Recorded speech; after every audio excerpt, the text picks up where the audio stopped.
If you take a rabbit and blend it with some cream and eggs, you get a farce, which you can use to make the rest of the rabbit moist. Welcome to day 7 of proving that good food is all about good ingredients. Today is all about making use of a whole animal. We'll turn this rabbit into 2 preparations, a tandoori fig stuffed rabbit saddle and a brown rabbit jus. The first thing we have to do is break down the rabbit. We'll save all the offals that we have except for the lungs to flambe and chop up and put in the farce. And we'll use the arms and the legs to make the farce itself.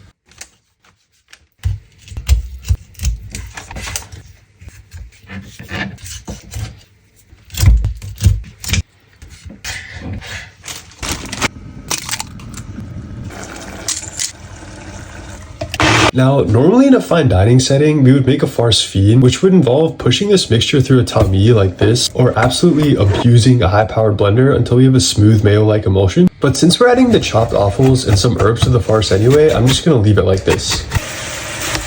And we'll take off both saddles for us to stuff and roll.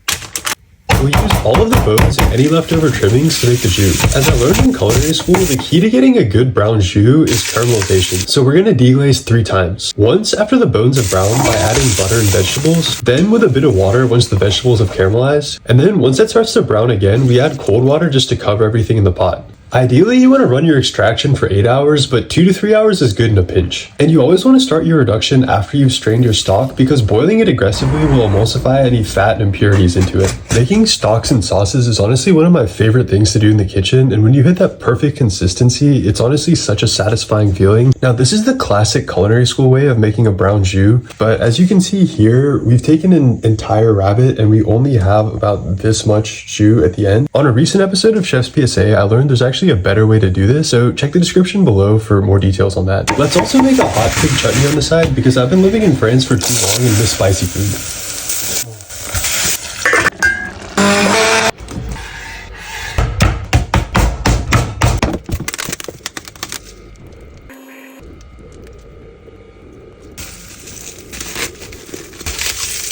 I have a good bit of farce left over, which I'm going to turn into sausages, but another option would be to use one of the rabbit legs to make another roulade.